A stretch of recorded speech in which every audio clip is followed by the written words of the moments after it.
superbe, sublime, merveilleuse. Sauf que ce gars-là est quand même rationnel et pragmatique.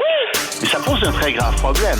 Je t'assure qu'il n'y a aucun politologue sérieux qui va te dire « Oh, j'ai le droit !» Un politologue, pas comme les autres. Loïc Tassé. C'est pas le temps de faire ça. Loïc, bonjour. Bonjour Benoît. Je pose une question troublante ce matin là, à propos de ce conflit israélo-palestinien. Oui, je demande pourquoi est-ce que il n'y a pas encore eu d'offensive terrestre réelle dans la bande de Gaza. Ça fait 3 semaines que le conflit est commencé. Ça fait 3 semaines que les troupes sont là. On sait qu'il y a eu des incursions.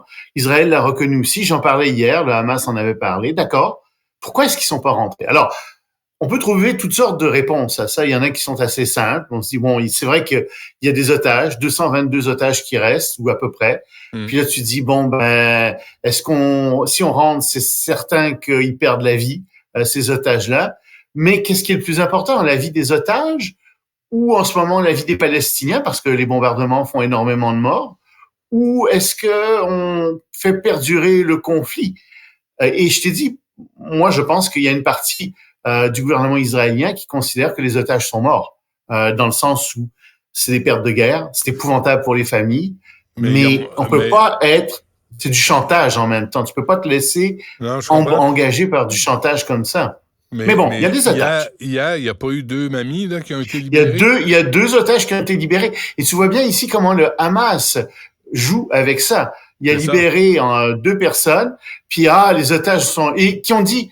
on a été bien traités. Oui, c'est épouvantable, mais on a été bien traités. Ben ça veut dire que il y en a d'autres qui sont là et qui ont probablement été bien traités aussi. Puis, on pourrait peut-être parvenir à les libérer. Oui, mais pendant qu'on fait ça, on rentre pas militairement dans Gaza comme tel et on n'essaie pas d'extirper le Hamas. Ce sont des otages qu'on détient pour faire chanter l'armée israélienne, pour faire chanter les alliés d'Israël. Et moi, j'ai une position très simple face au chantage. C'est non. Tu dénonces, puis tu cèdes pas à ça. Parce que si tu cèdes à un premier chantage, tu vas céder à un deuxième, puis à un troisième, puis ça va constamment aller plus loin. On ne peut pas faire ça, malheureusement. Mais bon, il y a la question des otages. Et c'est très dur ce que je dis, je sais, comme propos, puis les familles des otages sont bien entendu pas d'accord avec ce que je dis là. Puis si j'avais un parent qui était otage, ben j'aurais beaucoup de mal à dire ça. Mais quand on raisonne froidement, c'est à ça qu'on arrive. Deuxièmement, il y a toute la question de l'escalade. Et on a l'impression que les Américains sont en train de placer des espèces de... Ils veulent empêcher l'escalade, puis je te dirais qu'ils emploient la stratégie d'Hydro-Québec. Tu sais, quand il y a eu la grande crise du verglas en 97, les poteaux étaient tombés les uns après les autres. Alors, on a mis des gros, super poteaux pour aider les renforcements. On a l'impression que pour éviter qu'il y ait justement cet effet domino, les États-Unis et des alliés sont en train d'essayer de mettre des espèces de super poteaux un peu partout dans la région pour empêcher que les pays, les uns après les autres, tombent ou rentrent dans ce conflit régional. On a vraiment l'impression que c'est ça qui est en train de se passer en ce moment, et ça prend du temps à faire ça. Mais il y a une troisième raison encore qui est très intéressante, semble-t-il, ça commence à sortir, c'est qu'il y a des dissensions au sein du gouvernement israélien, particulièrement entre l'armée et le gouvernement, comme tel, entre Netanyahou et le gouvernement. Netanyahou est reconnu comme responsable de ce qui est arrivé, reconnu comme un incompétent, et donc que l'armée ne veut pas le suivre. Et donc, il semble qu'on ne sache pas trop vers quelle stratégie s'orienter pour le moment à l'intérieur même d'Israël. Et tout ça fait en sorte que, bien entendu, l'entrée terrestre est retardée. Et pendant ce temps, le sauveur, Emmanuel Macron, débarque en Emmanuel Israël. Macron. Oui, j'ai l'impression que tous les dirigeants mondiaux vont aller se faire voir en Israël. Un peu de la propagande pour eux. Bon, ils ne peuvent pas faire grand-chose. Alors que propose Macron? Il dit, il faudrait faire un plan de paix. Il faudrait faire une coalition comme celle qu'on avait contre l'État islamique. Alors, bravo. Oui, je suis tout à fait d'accord. Grande coalition mondiale contre le Hamas. C'est lui, hein? D'accord. Il devrait commencer chez lui. Sacramouille. Oui, mais c'est justement, tu veux faire une coalition contre ça, d'accord, mais pas une coalition contre l'extrémisme religieux en général. Il me semble que ce serait un bon départ. Parce qu'en Israël, il y a aussi des extrémistes religieux, les juifs orthodoxes ont souvent parlé. D'accord, ils prennent pas eux-mêmes les armes, mais c'est eux qui poussent le gouvernement israélien à coloniser les terres qui leur appartiennent pas. C'est eux qui poussent l'armée à défendre des Israéliens, des colons israéliens qui sont sur des terres qui leur appartiennent pas, il faut le faire aussi. Mais tout ça a commencé avec le Hamas qui est allé... Non. Tout ça a commencé avec Israël. Tout ça a commencé avec ces terres qu'on a données aux Israéliens, qui étaient des terres palestiniennes. 48, là, je te parle d'il y a un mois. Il y a un mois, là, il y a un mois, ça a commencé avec ça, oui. C'est ça. Et puis, quand tu vois que la France a, 5300 crinqués dangereux religieux sur leur territoire, puis ils n'arrivent pas à s'en débarrasser puis à les faire quitter le pays, et ces sacrements-là continuent à commettre des crimes, Emmanuel Macron devrait rester chez lui, à l'Élysée, puis gérer ses propres crinqués religieux avant de penser à les régler ceux des autres. On se rejoint parfaitement là-dessus, mais il y a une crainte des dirigeants politiques à rentrer dans le domaine religieux. Ils veulent pas faire ça, et tant qu'on fait pas ça, on laisse le champ libre aux religieux. Ouais. Alors, tu sais, je regardais, écoute là, si tu veux pas ridiculiser le Coran, il y a des choses ridicules dans le Coran, faut le dire. Tu sais, je disais par exemple que sais-tu que le Coran explique aux gens comment se couper les ongles, puis qu'il y a un ordre pour chaque ongle de la main. Tu dois commencer par, écoute là. C'est une vision totalitaire du monde, ridicule. Ça s'appliquait peut-être aux Bédouins du 6e siècle, mais plus maintenant. Est-ce qu'il nous explique dans le Coran comment faire cuire une viande pour un hamburger?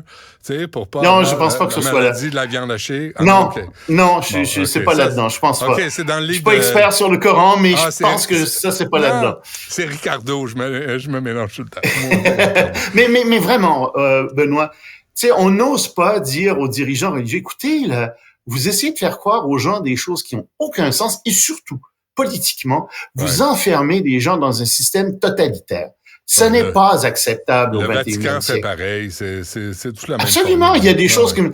Il y a des fondamentalistes religieux, catholiques aussi, qui existent, puis il faut commencer à s'en reprendre à ces gens-là, me semble-t-il. Ouais. Tous les fondamentalistes religieux. Et sur les campus américains, là, ils sévissent aussi. Il y a un problème. Tu vois, alors que j'avais commencé à te dire, écoute, le problème est beaucoup plus vaste que ça, et on sent qu'il y a une espèce de vietnamisation du conflit, si je puis dire. Tu sais, le conflit du Vietnam a été perdu en partie aux États-Unis, en grande partie sur le terrain au Vietnam d'abord et avant tout, mais l'opinion publique américaine, à un moment donné, s'est retournée contre le gouvernement américain à cause des atrocités que le gouvernement américain faisait au Vietnam. Puis on pense évidemment aux bombes incendiaires qu'il y avait, c'était épouvantable. Mais en ce moment, sur les campus américains, il y a un mouvement très très fort des étudiants qui disent oui, d'accord, c'est épouvantable ce que le Hamas a fait, on s'entend là-dessus. Mais il y a un problème palestinien.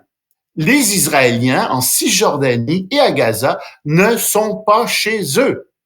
Et il faut régler ce problème, il faut faire 2 États. Et ça provoque ça énormément de tensions sur les réseaux sociaux. Il y a de la censure qui se fait. En fait, c'est Al Jazeera, le grand réseau d'information arabe, qui dit écoutez, là, on est en train de censurer toute l'information sur la Palestine. Et dans les campus, il y a des grands donateurs, comme par exemple à Harvard, qui disent oh, mais qu'est-ce que c'est, des donateurs qui sont très proches d'Israël, qui disent mais qu'est-ce que c'est que ça? Pourquoi est-ce qu'on parle du problème palestinien? On parle du problème palestinien parce que c'est à l'origine de tout. Et le Hamas essaie de mal, et terroriste, c'est vrai, et fait quelque chose d'épouvantable. Mais derrière ça, il y a un autre problème qui est le grand problème palestinien, et il faut en parler, il faut en discuter. Ouais. Malheureusement, il y a de la censure en ce moment. On reviendra là-dessus, là, mais moi j'ai vu des cartes là, de la région, des pays arabes là, tout autour, puis là t'as ça d'Israël là-dedans. Tu sais, il me semble qu'on pourrait s'entendre pour laisser un lopin 2 États? Revenez-en, sacrément, et trouvez des solutions au lieu de vous charcuter, vous entretuer. Mais ça, moi, ça dépasse l'entendement. Oui, mais je pense qu'il y a des Israéliens de bonne volonté et des Palestiniens de bonne volonté qui veulent ça, mais les extrémistes derrière poussent la politique vers quelque chose qui est impossible. Chacun veut. Les extrémistes israéliens veulent que tout le territoire soit complètement juif israélien, puis les extrémistes palestiniens veulent que tout le territoire soit complètement palestinien musulman. Non, tu peux pas, marche pas. Rapidement, là, parce que tu voulais le faire hier, là, on va le faire aujourd'hui. Je vais le faire hier sur les compagnies. Oui. C'est l'Observatoire européen de la fiscalité qui a sorti des chiffres très, très intéressants qui montrent que les grandes compagnies font bien sûr énormément de profits offshore. Par exemple, ils font 12 000 milliards de dollars par année. Là-dessus, il y en a à peu près 25%, donc 3 000 milliards qui ne sont pas déclarés. Et ils disent, écoutez, on a un vrai problème avec ça. Ça s'en va dans des paradis fiscaux. Puis toi, tu penses immédiatement au paradis fiscal, les îles Caïmans, les îles Vierges. Oui, c'est vrai. Mais les deux principaux paradis fiscaux, c'est l'Islande et les Pays-Bas.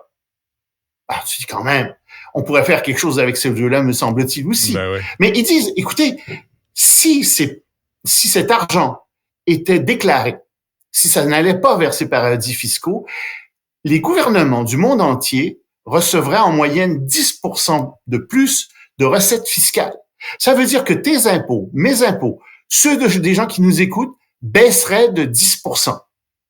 Alors, il y a un problème réel avec cette évasion fiscale. L'année prochaine, il va y avoir un impôt obligatoire de 15% aux compagnies. Ça a été décidé finalement par la vaste majorité des pays dans le monde. Le problème, c'est que il y a des compagnies qui ont fait du lobbying, et en fait, cet impôt de 15%, pour toutes sortes de raisons, a été réduit, puis c'est à 9,5%. Par exemple, tu as des crédits verts là-dedans qui peuvent être déduits, etc. Donc, ça a beaucoup baissé. Mais quand même, c'est un début. On s'en va vers ça, et ça va enrichir tout le monde quand les compagnies paieront leur juste part d'impôt. Ouais. Ah, ben là, quand le monde vit... Pourquoi le monde vivra d'amour, tu sais, on n'est pas rendu... Ça s'en vient, Benoît. Ça s'en vient. Il y a des pas qui ont été faits dans ce sens-là. Si c'est pas nous, ce sera nos enfants ou nos petits-enfants qui le verront. Souhaitons-le. Parfait. Merci, Loïc. On se reparle demain. Salut.